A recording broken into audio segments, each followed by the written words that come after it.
శారద గగన్తో అంటూ ఉంటుంది. అయితే భూమి మీద నీకు ప్రేమ లేదంటావు, అయితే ముందు నువ్వు అన్నం తిను అని చెప్తూ ఉంటే గగన్ అన్నం తింటూ ఉంటాడు.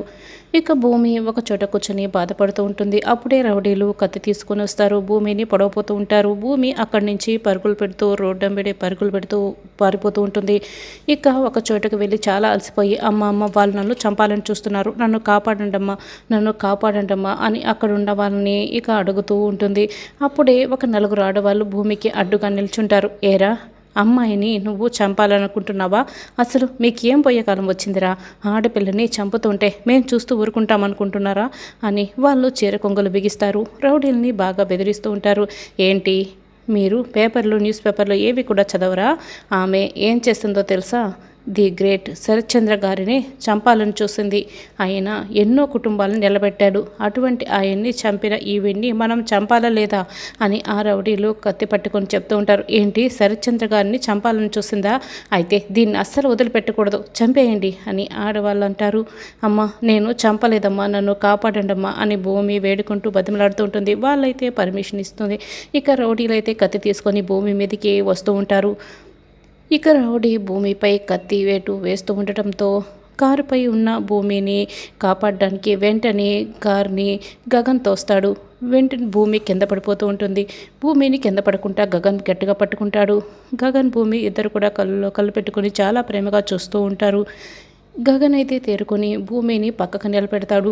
రే ఏంట్రా, దాన్ని కాపాడటానికి వచ్చావా? దాన్ని నువ్వు కాపాడలేవురా, అయితే ముందుగా నీ ప్రాణాలు కోల్పోతావు, సరేనా? ముందు నీ ప్రాణాలు తీసేయమంటావా, అటు తప్పుకుంటావా? నీ ప్రాణాలు తీసేయమంటావా అని అడుగుతూ ఉంటారు. ఇక గగన్ అయితే కోపంగా చూస్తూ ఉంటాడు. అయితే తీసేస్తున్నాను రా అంటూ కత్తిని ఎత్తగానే ఇక గగన్ వాడి చేతిలో ఉన్న కత్తిని తీసుకొని బాగా కొడుతూ ఉంటాడు. గగన్ రౌడీలందరినీ కూడా బాగా కొడుతూ ఉండటంతో ఈరోజు అది తప్పించుకుందేమో, రేపు నువ్వు కాపాడడానికి రావు కదా, రేపు మేము దాని ప్రాణాలు తీస్తాంరా అని చెప్పి అక్కడ వార్నింగ్ ఇచ్చి రౌడీలు అక్కడి నుంచి పారిపోతారు. గగన్ అయితే ఏమ్మా మీ కళ్ళ ముందరనే ఒక ఆడదాని ప్రాణాలు తీస్తుంటే మీకు రవ్వంత మానవత్వం కూడా లేదా? కనీసం కాపాడాలని కూడా అనిపించలేదా? అనుకోరా? మీ ఇంట్లో వాళ్ళకి ఇలా జరుగుతుంటే చూస్తూ ఊరుకుంటారా అని గగన్ అడుగుతూ ఉంటాడు. లేదు, సాటి మనిషి ప్రాణాలు తీయాలనుకుంటున్నా ఈ ఆడది ప్రాణాలతో ఉండకూడదు అని ఒక ఆవిడ అంటుంది. ఏంటి ఏం మాట్లాడుతున్నావు? ఒక మనిషి ప్రాణాలు తీయాలని ఆ అమ్మాయి చూసిందా? మీరు ఆడవాళ్ళయ్యుండి ఒక ఆడదాని మనసుని ఎలా అర్థం చేసుకోలేకపోయారు? ఆ అమ్మాయి కళ్ళను చూడండి. అసలు ఆ అమ్మాయి ఒక మనిషి ప్రాణాలు తీసేలా అనిపిస్తుందా మీకు? కనీసం చెయ్యెత్తాలంటేనే ఆడవాళ్ళు భయపడిపోతూ ఉంటారే, అలాంటిది ఆ అమ్మాయి ఒక మనిషి ప్రాణాలు తీయాలని చూసింది అంటే మీరు ఎలా నమ్ముతున్నారు? కనీసం మీరు ఒక ఆడదాని మనసు కూడా అర్థం చేసుకోలేరా అని గగన్ ప్రశ్నిస్తూ ఉంటాడు. మీకు సిగ్గుగా లేదా అని గగన్ అంటూ ఉంటే మరి శరత్చంద్ర గారిని చంపాలని ఎందుకు చూసింది అని ఆవిడ అడుగుతూ ఉంటుంది. నువ్వు చూసావా? మన కంటికి కనిపించేటివన్నీ కూడా నిజాలని నమ్మే పరిస్థితిలో మీరున్నారు. కానీ నిజమేంటనేది తెలుసుకోరా మీరు? నిజానిజాలు తెలుసుకోకుండా ఒక మనిషిని నిందించడం చాలా పెద్ద తప్పు, వెళ్ళండి అని గగన్ కోపంగా అరుస్తూ ఉంటే ఇక అక్కడి నుంచి ఆడవాళ్ళు వెళ్ళిపోతారు. వాళ్ళు వెళ్ళిన తర్వాత భూమి బాధపడుతూ గగన్ వైపు చూస్తూ ఉంటుంది. గగన్ భూమి వైపు చూస్తూ ఉంటాడు. వెంటనే అపూర్వకి ఫోన్ వస్తుంది. మేడం ఆవిడ్ని చంపబోతూ ఉంటే ఎవడో ఒకడొచ్చి కాపాడాడు మేడం, మేము పారిపోయాం, కావాలంటే రేపు చూసుకుందాం మేడం అని రౌడీలు ఫోన్ పెట్టేస్తారు. చీ అని అపూర్వ అయితే ఇంకా అరుస్తూ కోపడుతూ గంతులు వేస్తూ ఉంటుంది. ఇక అప్పుడే గోరింటాకు సుజాత అక్కడికి వస్తుంది. ఏంటమ్మాయి కొత్త స్టెప్పులు నేర్చుకుంటున్నావా? నాకు కూడా నేర్పించు అని అడుగుతూ ఉంటే ఏంటి నేను నీకు స్టెప్పులు వేస్తున్నట్లు కనిపిస్తున్నానా అని అపూర్వ కోపంగా రగిలిపోతూ ఉంటుంది. ఓ ఇదంతా కోపమా? ఒట్టేసి చెప్తున్నాను అమ్మాయి, నాకైతే అర్థం కాలేదు, నేను ఇంకా సినిమా స్టెప్పులే అనుకున్నాను అని గోరింటాకు సుజాత చెప్తుంది. ఇంతటికీ ఏంటమ్మాయి ఆ భూమిని లేపేశారా? ఆ రౌడీ వెధవులు దొరికిపోయి నీ పేరు చెప్పేశారా? పోలీసులు నిన్ను అరెస్ట్ చేయడానికి వస్తున్నారా అని గోరింటాకు సుజాత అడుగుతూ ఉంటే లేదు, ఆ రౌడీ వెధవులు భూమిని చంపేస్తే దొరికిపోతే నీ పేరు చెప్పమని చెప్పాను, వాళ్ళు నీ పేరు చెప్పారంట, పోలీసులు నిన్ను అరెస్ట్ చేయడానికి వస్తున్నారంట అని అపూర్వ అంటుంది. అమ్మాయి ఇది అన్యాయం అమ్మాయి అని గోరింటాకు సుజాత చెప్తుంది. మరి నేను చెప్పేది పూర్తిగా విను అని అపూర్వ అంటుంది. ఆ భూమిని రౌడీ బెదలు చంపపోతూ ఉంటే ఆ గగన్ గడు వచ్చి కాపాడేశాడంట. అని అపూర్వ అంటుంది. ఆ గగన్ గాడు భూమిని వదిలేసి వెళ్ళిపోయాడు కదా, మళ్ళీ ఎందుకు భూమి దగ్గరకు వచ్చాడు అని గోరింటాకు సుజాత అడుగుతుంటే, వెళ్ళిపోయాడు, మళ్ళీ ఏం పోయేకాలం వచ్చిందో కాపాడాడంట అని అపూర్వ అంటుంది. అయితే అమ్మాయి నువ్వు కొంచెం జాగ్రత్తగా ఉండమ్మాయి, ఎందుకంటే రేపు భూమి ఆ కోర్టులో ఈ ఇంటి వారసులన్నీ తేలిందే అనుకో, ఆ భూమిని ముందు వెనక ఆలోచించకుండా నువ్వు నానా మాటలని నానా చిత్రహింసలు పెట్టావు కదా, భూమి ఏ మూలో మనసులో పెట్టుకొని ఉంటుంది, అప్పుడు ఇంటికి వచ్చిన తర్వాత నిన్ను చిత్రహింసలు పెట్టింది అనుకో, మళ్ళీ ప్రాబ్లం అయిపోతుందమ్మాయి, కాబట్టి నువ్వు జాగ్రత్తగా ఉండు అని గోరింటాకు సుజాత చెప్తూ ఉంటుంది.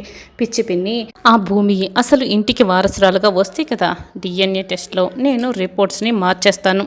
భూమి జైలుకి వెళ్తుంది, భూమిని జైల్లోనే లేపేమని నేను మనుషుల్ని మాట్లాడతాను. ఇంకేంటి ఇంటికి వచ్చేది, నా బావని ప్రాణాలతో ఉంచాలనుకోలేదు, అందుకే దాని ప్రాణాలు నేనెందుకు తీయకుండా ఉంటాను అని అపూర్వ చెప్తుంది.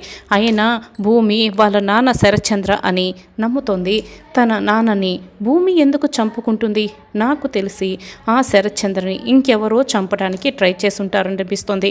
భూమి అయితే కాదనిపిస్తుంది అమ్మాయి అని గోరింటాకు సుజాత చెప్తూ ఉంటే, సరే నీ ఆలోచన ప్రకారం మరొకరు ఉన్నారే అనుకో, వాళ్ళని వదలను, నా శత్రువైన భూమిని వదలను అని అపూర్వ అంటుంది. ఇక గగన్ అయితే కార్ దగ్గరికి వస్తాడు. కార్ ఎక్కు అని గగన్ చెప్తూ ఉంటాడు. ఎందుకు సార్, మీరు నన్ను కాపాడారు, అయినా నేను శత్రువు కూతుర్ని కదా, శత్రువు కూతురు నాకు అవసరం లేదు, నాకు శత్రువే అని వదిలేసి వెళ్ళిపోయారు కదా, ఇంకెందుకు సార్ నన్ను కాపాడారు, అయినా మీరు ఇలా ప్రాణాల చేతులు అరచేతులు పెట్టుకొని బతకటం కన్నా కూడా నేను చావటమే నయం, అయినా శత్రువుని కూతుర్ని కదా సార్, మీరు అదేది మనసులో పెట్టుకోకుండా నన్ను కాపాడినందుకు చాలా థ్యాంక్స్ సార్, నేనైతే రాను సార్, నన్ను నా మానాన్న వెళ్ళిపోనివ్వండి, అసలు మీరు నా మానాన్న నన్ను వదిలేసి ఉంటే నేను చచ్చుండేదాన్ని కదా, అప్పుడు నాకు ఎలాంటి బాధలు ఉండేటివి కాదు, సరే సార్ వస్తాను అని భూమి వెళ్ళిపోతూ ఉంటుంది. భూమి వెళ్తూ ఉంటే ఆగు భూమి అని గగన్ పిలుస్తూ ఉంటాడు. భూమి అయితే ఒక క్షణం ఆగుతుంది. ఎక్కడికి వెళ్తున్నావు అని గగన్ అడుగుతూ ఉంటాడు. ఎక్కడికని అడిగితే ఏం చెప్పను, ఏట్లోకని చెప్పనా, ఏ దిక్కు లేని వాళ్ళకి ఆ దేవుడే దిక్కని చెప్తారు కదా, ఆ దేవుడు నన్ను తీసుకువెళ్ళిపోని ఎక్కడో చోటికి వెళ్తాను అని భూమి చెప్తుంది. Can you please stop me melodrama Gagan అంటూ ఉంటాడు. నన్ను రక్షించండి అని పరిగెత్తినంత ఈజీ కాదు చావడం, చూసావు కదా, ఈరోజు కాకపోతే రేపైనా చంపుతానని వాళ్ళు ఎలా బెదిరించి వెళ్ళారు, నువ్వు డేంజర్లో ఉన్నావు, రా నాతో పాటు అని గగన్ పిలుస్తూ ఉంటాడు. ఎక్కడికి సార్ అని భూమి అడుగుతుంది. ఆ దేవుడే నీకు దిక్కని చెప్పావు కదా, ఆ దేవుడు నీకు దిక్కుగా నన్ను చూపించాడు అనుకొని నాతో పాటు రా అని గగన్ పిలుస్తాడు. అంటే మీరు జాలితో నాకు ఆశ్రయం ఇస్తానని చెప్తున్నారా అని భూమి అడుగుతుంది. అలాగే అనుకో అని గగన్ చెప్తాడు. ఆత్మాభిమానం ఉన్న చోట ప్రేమించిన వాళ్ళు సానుభూతి చూపిస్తామంటే ఎవరూ రారు, నేను సానుభూతి చూపిస్తుంటే భరించలేను, నేను వెళ్తున్నాను అని భూమి వెళ్ళిపోతూ ఉంటుంది. చూడు, ఈ పరిస్థితుల్లో నువ్వే కాదు ఎవరున్నా కూడా నేనైతే వదిలిపెట్టను, చూస్తూ ఒకరి ప్రాణాలు పోతూ ఉంటే నేను చూస్తూ ఊరుకుంటానా, రా ముందు నాతో పాటే అని గగన్ అయితే భూమి చేపట్టుకుంటాడు. వదలమని చెప్తున్నాను కదా, నేను రానని చెప్తున్నాను కదా అని భూమి కోప్పడుతూ ఉంటుంది. నేను రమ్మని చెప్తున్నా అంటూ గగన్ అయితే భూమిని లాక్కుని వెళ్ళి కారులో పడేస్తాడు. ఇక డోర్ వేసేస్తాడు. అయ్యో నన్ను వదిలేయమంటే ఎందుకు ఇలా తీసుకువెళ్తున్నారు అని ఇక భూమి తల కొట్టుకుంటూ ఉంటుంది. గగన్ కార్ డ్రైవ్ చేస్తూ భూమిని తీసుకువెళ్తూ ఉంటాడు.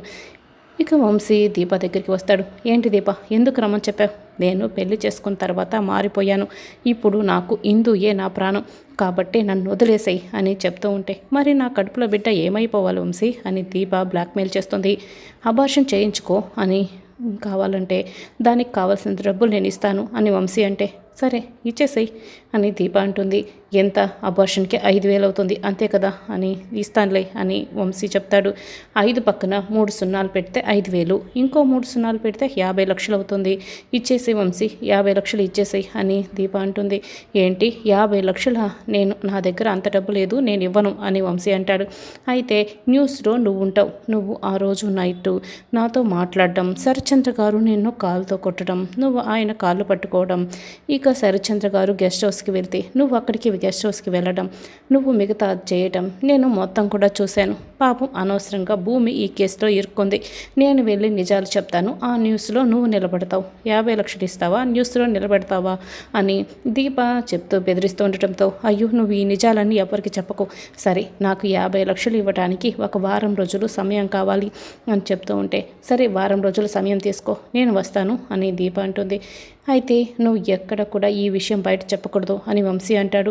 నువ్వు 50 లక్షలు ఇచ్చేస్తే నేను ఎందుకు మాట తప్పుతాను, నేను కూడా ఎవరికి చెప్పను అని వెళ్ళిపోతుంది. ఇక వంశీ అయితే కోపంగా ఉంటాడు.